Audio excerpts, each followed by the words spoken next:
ಇವತ್ತು prebiotics and probiotics ಇದನ್ನು ನಾನು ಎಕ್ಸ್ಪ್ಲೈನ್ ಮಾಡ್ತೀನಿ. ಈಗ ಕಿಡ್ನಿ ಪೇಷಂಟ್ಸ್ಗೆ ಎಷ್ಟೋ ವೆರೈಟೀಸ್ದು ಪ್ರೋಬಯೋಟಿಕ್ ಟ್ಯಾಬ್ಲೆಟ್ಸ್ನು ಕೊಡ್ತಾರೆ, ಆದರೆ ಪ್ರೀಬಯೋಟಿಕ್ ಟ್ಯಾಬ್ಲೆಟ್ಸ್ ನಾನು ಯಾವುದೂ ನೋಡಿಲ್ಲ ಇದುವರೆಗೂ. ಈಗ ನಾನು mainly chronic kidney patient, liver cirrhosis ಪೇಷಂಟ್ಸ್ಗೆ ಅಡ್ರೆಸ್ ಮಾಡ್ತಾ ಎಲ್ಲ ಪೇಷಂಟ್ಸ್ಗೂ ಇದು ಒಳ್ಳೆಯದು ಅನ್ನೋದನ್ನು ಗಮನಕ್ಕೆ ತರ್ತಾ ಇದ್ದೀನಿ. ಏನು ಪ್ರೀಬಯೋಟಿಕ್ ಅಂದರೆ ತುಂಬ ಜನಕ್ಕೆ ಕನ್ಫ್ಯೂಷನ್. ಪ್ರೀಬಯೋಟಿಕ್ ಅಂದರೆ ಏನಂತಂದರೆ ನಮ್ಮ ಹೊಟ್ಟೆಯಲ್ಲಿರುವ ಉಪಯುಕ್ತ ಜೀವಾಣುಗಳಿಗೆ ಆಹಾರ. ಪ್ರೋಬಯೋಟಿಕ್ ಏನಂತಂದರೆ ನಾವು ಅಂತಹ ಜೀವಾಣುಗಳು ಆಹಾರದಲ್ಲಿ ಏನಿದೆ ಅದನ್ನು ತಗೊಳ್ಳೋದು. ಉದಾಹರಣೆಗೆ ಮೊಸರಿನಲ್ಲಿ ಲ್ಯಾಕ್ಟೋಬ್ಯಾಸಿಲಸ್ ಇದೆ, ಅದು ಪ್ರೋಬಯೋಟಿಕ್ ಅಂತೀವಿ. ಅದೇ ರೀತಿನೇ ಪಿಕಲಲ್ಲಿ ಇದೆ, ಅದು ನನಗೆ ಗೊತ್ತಿಲ್ಲ, ಸೋ ಮೆನಿ ವೆರೈಟೀಸ್ ಇದೆಯಂತೆ. ಆಮೇಲೆ ಚೀಸಲ್ಲಿ ಇದೆ. ಇಲ್ಲಿ ಕಿಡ್ನಿ ಪೇಷಂಟ್ಸ್ಗೆ ಚೀಸು ಮತ್ತೆ ಪಿಕಲ್ ಯೂಸ್ ಮಾಡೋದು ಒಳ್ಳೇದಲ್ಲ, ಯಾಕೆಂದ್ರೆ ಉಪ್ಪಿನಾಂಶ ಜಾಸ್ತಿ ಇದೆ ಪಿಕಲಲ್ಲಿ, ಚೀಸಲ್ಲಿ ಫ್ಯಾಟ್ಸ್ ಜಾಸ್ತಿ ಇದೆ. ಆದ್ರಿಂದ ಅವರು ಬರೀ ಮೊಸರು ಅಷ್ಟೇ ಮಾಡಕ್ಕೆ ಹೇಳ್ತೀನಿ. ಮತ್ತೆ ಹೇಗೆ ಈ ಒಂದು ಉಪಯುಕ್ತ ಜೀವಾಣುಗಳು ಕೆಲಸ ಮಾಡುತ್ತೆ, ಯಾವ ರೀತಿ ನಮ್ಮ ಶರೀರಕ್ಕೆ ಬರುತ್ತೆ ಅಂತ ಹೇಳ್ತೀನಿ. ಇದು ಅಮ್ಮನಿಂದ ನ್ಯಾಚುರಲ್ ವೇ ವಜೈನಲ್ ಕೆನಾಲ್ ಮುಖಾಂತರ ಮಗು ಏನಾಗುತ್ತೆ ಅವರಿಗೆ ಈ ಬ್ಯಾಕ್ಟೀರಿಯಾ ಜೀವಾಣುಗಳು 100% ಟ್ರಾನ್ಸ್ಫರ್ ಆಗುತ್ತೆ ಅಂತ ರಿಸರ್ಚ್ ಆರ್ಟಿಕಲ್ಸ್ ಹೇಳುತ್ತೆ. ಅದಕ್ಕೆ ನ್ಯಾಚುರಲ್ ಬರ್ತಾ ಇರೋ ಬೇಬಿಗೆ ಇಮ್ಯುನಿಟಿ ಪವರ್ ಜಾಸ್ತಿ ಇದೆ, ಸೀಸನ್ ಆಗೋದಿಗೆ ಇರೋದಿಲ್ಲ.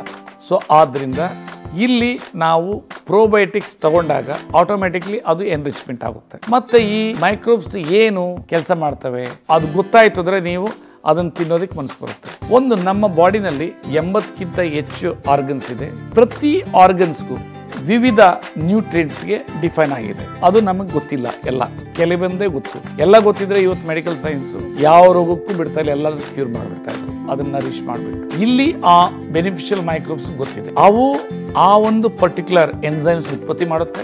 ಆ ಎನ್ಸೈಮ್ಸು ಕೆಟಲಿಸ್ಟ್ ಆಗಿ ಆಕ್ಟ್ ಆಗಿ ಆಹಾರದಿಂದ ಆ ಒಂದು ಪರ್ಟಿಕ್ಯುಲರ್ ನ್ಯೂಟ್ರಿಯೆಂಟ್ಸ್ ಸಪರೇಟ್ ಮಾಡಿ ಆ ಒಂದು ಆರ್ಗನ್ಸ್ಗೆ ನರಿಶ್ ಮಾಡುತ್ತೆ. ಯಾವಾಗ ಹೊಟ್ಟೆಯಲ್ಲಿರೋ ಬೆನಿಫಿಷಿಯರ್ಸ್ಗೆ ಪ್ರಾಬ್ಲಮ್ ಬರುತ್ತೆ, ಕೆಲಸ ಮಾಡಲ್ಲ, ಬಿಕಾಸ್ ಆಫ್ ನಾವು ಸುಮಾರು ಆಂಟಿಬಯೋಟಿಕ್ಸು ಅದು ಇದು ವಿತೌಟ್ ಡಾಕ್ಟರ್ ಪ್ರಿಸ್ಕ್ರಿಪ್ಷನ್ ತಗೊಂಡು ಹಾಳು ಮಾಡಿದಾಗ ಅದರಿಂದ ಅವಾಗ ಏನಾಗ್ತದೆ, ಆ ಒಂದು ಪರ್ಟಿಕ್ಯುಲರ್ ಎನ್ಸೈಮ್ಸ್ ಉತ್ಪತ್ತಿ ಆಗದೆ ಇರೋದ್ರಿಂದ ಯಾವುದೋ ಆರ್ಗನ್ ಡಿಸ್ಫಂಕ್ಷನ್ ಆಗುತ್ತೆ. ಆ ಡಿಸ್ಫಂಕ್ಷನ್ ಆದಾಗ ಅದು ಕ್ಯಾಸ್ಕೇಡಿಂಗ್ ಎಫೆಕ್ಟ್ ಆಗಿ ಬೇರೆ ಬೇರೆದಕ್ಕೆ ಪ್ರಾಬ್ಲಮ್ ಆಗುತ್ತೆ. ಬೇರೆ ಬೇರೆದಕ್ಕೆ ಯಾವ್ದು ಪ್ರಾಬ್ಲಮ್ ಆಗುತ್ತೆ, ಸೇ ಫಾರ್ ಎಕ್ಸಾಂಪಲ್ ಆರ್ಟ್ಗೆ ಏನಾದ್ರೂ ಬ್ಲಾಕೇಜಸ್ ಆಯಿತು ಅಂದರೆ ಒಂದು ಸ್ಟೆಂಟ್ ಹಾಕ್ತಾರೆ, again second stent, third stent, 8 ಸ್ಟೆಂಟ್ವರೆಗೂ ಹೋಗಿರೋ ಪೇಷಂಟ್ ನಾವು ನೋಡಿದ್ದೀವಿ. ಯಾಕೆಂದರೆ ಅವರಿಗೆ ಪರ್ಟಿಕ್ಯುಲರ್ ಅನ್ನೋನ್ ಆರ್ಗನ್ಸ್ನ ಹಾರ್ಮೋನ್ ಉತ್ಪತ್ತಿ ಆಗದೇ ಇರೋದ್ರಿಂದ, ಆ ಒಂದು ನರಿಶ್ ಆಗದೆ ಇರೋದ್ರಿಂದ ಅದು ಪ್ರಾಬ್ಲಮ್ ಕಂಟಿನ್ಯೂಸ್ ಆಗಿ ಪ್ರಿವೇಲಿಂಗ್ ಆಗಿರುತ್ತೆ. ಸೊ ಆ ಪ್ರಾಬ್ಲಮನ್ನು ಸಾಲ್ವ್ ಮಾಡಬೇಕಂತಂದರೆ ಅದು ಆ ಮೈಕ್ರೋಬ್ಸ್ಗೆ ಗೊತ್ತಿರೋದು. ಆ ಮೈಕ್ರೋನ್ ಸ್ಟಿಮ್ಯುಲೇಟ್ ಮಾಡಿದಾಗ ಆ ಅನ್ನೋನ್ ಆರ್ಗನನ್ನು ಆಕ್ಟಿವೇಟ್ ಮಾಡುತ್ತೆ. ಸೊ ಆಟೋಮೆಟಿಕ್ಲಿ ಕ್ಯಾಸ್ಕೇಡಿಂಗ್ ಎಫೆಕ್ಟು, ನಿಮಗೆ ಬ್ಲಾಕೇಜಸ್ ಫರ್ದರ್ ಆಗೋದಿಲ್ಲ ಅಂತ ನನ್ನ ಭಾವನೆ. ಇವನ್ ನಿಮ್ಗೆ ಆಶ್ಚರ್ಯ ಅನ್ನಿಸ್ಬೋದು, ಒಂದು ಆರ್ಟಿಕಲ್ ಓದಿದೆ ಟೈಮ್ಸ್ ಆಫ್ ಇಂಡಿಯಾದಲ್ಲಿ ಸುಮಾರು ವರ್ಷ ಹಿಂದೆ.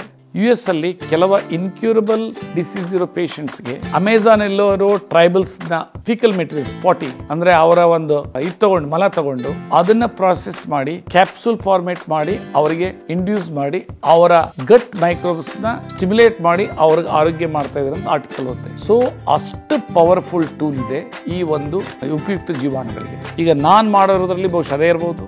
ಈಗ ನಾನೇನು ಮಿರಕಲ್ ಡ್ರಿಂಕ್ಸ್ನ ಏನು ಸಪ್ಲಿಮೆಂಟ್ಸ್ ಡೆವಲಪ್ ಮಾಡಿದ್ದೀನಿ, ಬಹುಶಃ ಅದು ಪ್ರೀಬಯೋಟಿಕ್ ಕೆಲಸ ಮಾಡ್ಬೋದು. ಯಾಕೆಂದ್ರೆ ಇಲ್ಲಿ ಕರೆಂಟ್ ಮೆಡಿಕಲ್ ಸೈನ್ಸಲ್ಲಿ ಯಾವಾಗ ಎಲ್ಲೂ ಆಗಲಿಲ್ಲ ಅವರಿಂದ ನನ್ನ ಹತ್ರಕ್ಕೆ ಬರೋದು. ಸೊ ಅವರಿಗೆಲ್ಲ ಚೆನ್ನಾಗಾಗ್ತದೆ ಅಂದರೆ ಇದು ಮ್ಯಾಜಿಕ್ ಅಂತೂ ಅಲ್ಲ.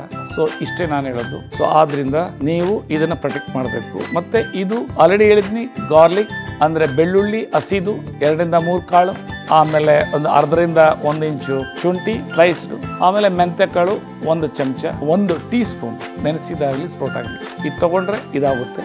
ಮತ್ತು ನೀವೇನಾದ್ರು ಔಟ್ಸೈಡ್ ಇದ್ದರೆ ಬಾಳೆಹಣ್ಣು ತಗೊಂಡ್ರೆ ಬಾಳೆಹಣ್ಣು ಆಲ್ಸೋ ಪ್ರೀಬಯೋಟಿಕ್ ಅಂತ ಹೇಳ್ಬೋದು. Thank you.